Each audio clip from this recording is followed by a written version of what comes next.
ಶಾಸಕರಾಗಿದ್ದ ಎಚ್.ವೈ. ಮೇಟಿಯವರ ನಿಧನದಿಂದ ಬಾಗಲಕೋಟೆ ವಿಧಾನಸಭೆ ಕ್ಷೇತ್ರ ಮತ್ತೆ ಉಪಚುನಾವಣೆಯತ್ತ ಸಾಗ್ತಾ ಇದೆ.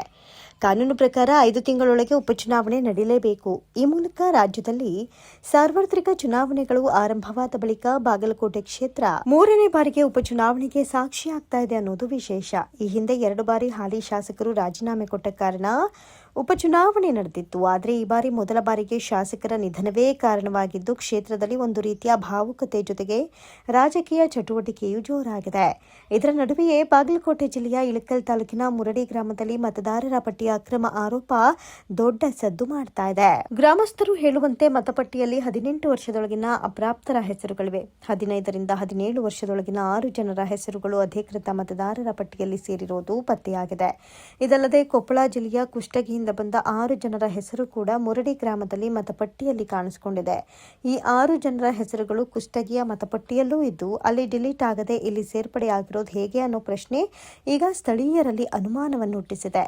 ಇದನ್ನೆಲ್ಲ ನೋಡಿ ಇದು ಸಹಜ ತಪ್ಪಲ್ಲ, ನಕಲಿ ದಾಖಲೆ ಸೃಷ್ಟಿಸಿ ಉದ್ದೇಶಪೂರ್ವಕವಾಗಿ ಮತಗಳ ತಿದ್ದುಪಡಿ ನಡೆದಿದೆ ಅನ್ನೋ ಗಂಭೀರ ಆರೋಪ ಕೇಳಿಬರ್ತಾ ಇದೆ.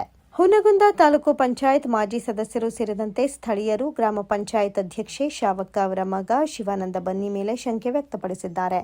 ಮುಂದೆ ಗ್ರಾಮ ಪಂಚಾಯತ್, ತಾಲೂಕು ಪಂಚಾಯತ್ ಹಾಗೂ ಜಿಲ್ಲಾ ಪಂಚಾಯತ್ ಚುನಾವಣೆಗಳು ಇರೋದರಿಂದಲೇ ಈ ರೀತಿಯ ಅಕ್ರಮ ನಡೆದಿದೆ ಅನ್ನೋ ಮಾತುಗಳು ಜೋರಾಗಿವೆ. ಈ ಬಗ್ಗೆ ಬಾಗಲಕೋಟೆ ಜಿಲ್ಲಾಧಿಕಾರಿ ಹಾಗೂ ಇಳಕಲ್ ತಹಶೀಲ್ದಾರ್ಗೆ ದೂರು ನೀಡಲಾಗಿದ್ದು ಸೂಕ್ತ ತನಿಖೆ ನಡೆಸಿ ತಪ್ಪಿತಸ್ಥರ ವಿರುದ್ಧ ಕ್ರಮ ಕೈಗೊಳ್ಳಬೇಕು ಅನ್ನೋ ಒತ್ತಾಯ ಹೆಚ್ಚಾಗಿದೆ. ಈ ಮತಪಟ್ಟಿ ಗದ್ದಲ ರಾಜಕೀಯವನ್ನ ಕೆಟ್ಟ ಪರಿಸ್ಥಿತಿಗೆ ತಂದು ನಿಲ್ಲಿಸಿದೆ. ಬಿಜೆಪಿ ವಿರುದ್ಧ ಮತಗಳ್ಳತನ ಆರೋಪ ಹೊರಿಸಿ ಕಾಂಗ್ರೆಸ್ ದೇಶಾದ್ಯಂತ ಹೋರಾಟ ನಡೆಸ್ತಾ ಇರುವ ಸಮಯದಲ್ಲೇ ರಾಜ್ಯದ ಕಲಬುರಗಿ ಜಿಲ್ಲೆಯ ಆಳಂದ ಕ್ಷೇತ್ರದಲ್ಲೂ ಇದೇ ರೀತಿಯ ತನಿಖೆ ನಡೀತಾ ಇದೆ. ಅದೇ ಸರಣಿಯಲ್ಲಿ ಈಗ ಬಾಗಲಕೋಟೆಯ ಮುರಡಿ ಗ್ರಾಮ ಹೆಸರು ಸೇರ್ಪಡೆ ಪ್ರಕರಣವು ರಾಜ್ಯ ರಾಜಕಾರಣದಲ್ಲಿ ಚರ್ಚೆಯ ವಿಷಯವಾಗಿದ್ದು ಉಪಚುನಾವಣೆಯ ಮೇಲೆ ಇದರ ಪ್ರಭಾವ ಬೀಳುವುದು ಖಚಿತ. ಇತರ ರಾಜಕೀಯ ಪಕ್ಷಗಳು ಈಗಾಗಲೇ ಉಪಚುನಾವಣೆಗೆ ಸಿದ್ಧತೆಯನ್ನು ಆರಂಭಿಸಿವೆ. ಸದ್ದಿಲ್ಲದೆ ಪ್ರಚಾರ ಕಾರ್ಯಗಳು ಕೂಡ ಶುರುವಾಗಿವೆ. ಕಾಂಗ್ರೆಸ್ ಪಾಳೆಯದಲ್ಲಿ ಬಹುತೇಕ ಸ್ಪಷ್ಟತೆ ಇದೆ. ದಿವಂಗತ ಎಚ್.ವೈ. ಮೇಟಿ ಅವರ ಕುಟುಂಬದ ಸದಸ್ಯರಿಗೆ ಟಿಕೆಟ್ ಸಿಗುವ ಸಾಧ್ಯತೆ ಹೆಚ್ಚು ಎನ್ನಲಾಗ್ತಾ ಇದೆ. ಮೇಟಿ ಅವರ ಪ್ರಭಾವ ಕ್ಷೇತ್ರದಲ್ಲಿ ಇನ್ನೂ ಜೀವಂತವಾಗಿದ್ದು ಸಹಾನುಭೂತಿ ಅಲೆ ಕಾಂಗ್ರೆಸ್ ಪರವಾಗಿ ಕೆಲಸ ಮಾಡಬಹುದು ಅನ್ನೋ ಲೆಕ್ಕಾಚಾರ ಪಕ್ಷದೊಳಗಿದೆ. ಇತ್ತೀಚೆಗೆ ಸಚಿವ ಸತೀಶ್ ಜಾರಕಿಹೊಳಿ ಅವರ ಮುಂದೆ ಕೂಡ ಮೇಟಿ ಕುಟುಂಬಕ್ಕೆ ಟಿಕೆಟ್ ನೀಡಬೇಕು ಅನ್ನೋ ಮನವಿ ಸಲ್ಲಿಕೆಯಾಗಿದ್ದು ಹೈಕಮಾಂಡ್ ಕೂಡ ಅದಕ್ಕೆ ಒಲವು ತೋರಿಸಬಹುದು ಎನ್ನುವ ಮಾತುಗಳು ಸಹ ಕೇಳಿ ಬರ್ತಿವೆ. ಇನ್ನು ಬಿಜೆಪಿ ಕಡೆ ನೋಡಿದ್ರೆ ಮಾಜಿ ಶಾಸಕ ವೀರಣ್ಣ ಚರಂತಿಮಠ ಅವರ ಹೆಸರು ಮುನ್ನೆಲೆಗೆ ಬಂದಿದೆ. ಕ್ಷೇತ್ರದಲ್ಲಿ ಅವರಿಗಿರುವ ಹಿಡಿತ, ಸಂಘಟನೆ ಮತ್ತು ಹಿಂದಿನ ಅನುಭವವೇ ಅವರಿಗೆ ಪ್ಲಸ್ ಪಾಯಿಂಟ್. ಬೇರೆ ಹೆಸರುಗಳ ಬಗ್ಗೆ ಚರ್ಚೆ ನಡೆದರೂ ಅಂತಿಮವಾಗಿ ಚರಂತಿಮಠ ಅವರಿಗೆ ಟಿಕೆಟ್ ಸಿಗೋ ಸಾಧ್ಯತೆ ಹೆಚ್ಚು ಅನ್ನೋದು ಬಿಜೆಪಿ ವಲಯದ ಲೆಕ್ಕಾಚಾರ. ಆದರೆ ಮತಪಟ್ಟಿ ಅಕ್ರಮ ಆರೋಪ, ಸ್ಥಳೀಯ ಅಸಮಾಧಾನ ಇವೆಲ್ಲ ಬಿಜೆಪಿ ಪಾಲಿಗೆ ತಲೆನೋವಾಗೋ ಸಾಧ್ಯತೆಯೂ ಇದೆ. ಈ ಉಪಚುನಾವಣೆ ರಾಜ್ಯ ಸರ್ಕಾರದ ಮೇಲೆ ಕೂಡ ರಾಜಕೀಯವಾಗಿ ಪರಿಣಾಮ ಬೀರೋದ್ರಲ್ಲಿ ಅನುಮಾನ ಇಲ್ಲ. ಈಗಾಗಲೇ ಕಾಂಗ್ರೆಸ್ ಸರ್ಕಾರ ಆಡಳಿತದಲ್ಲಿದ್ದು ಬಾಗಲಕೋಟೆ ಉಪಚುನಾವಣೆ ಒಂದು ರೀತಿಯಲ್ಲಿ ಸರ್ಕಾರದ ಮೇಲಿನ ಜನಾಭಿಪ್ರಾಯದ ಸಣ್ಣ ಪರೀಕ್ಷೆಯಂತಾಗಲಿದೆ.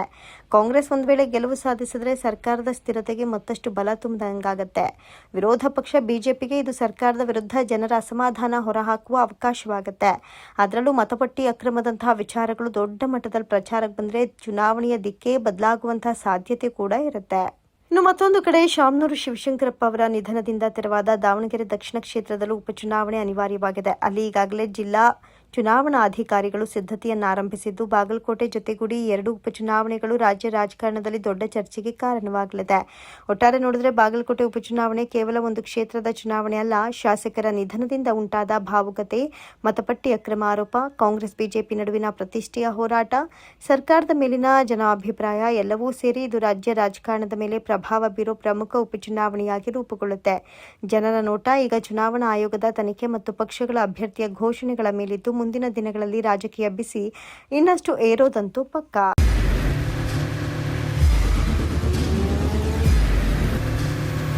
ಪ್ರಜಾಮಾರ್ಗ ನ್ಯೂಸ್, ಇದು ಜನಸಾಮಾನ್ಯರ ಧ್ವನಿ.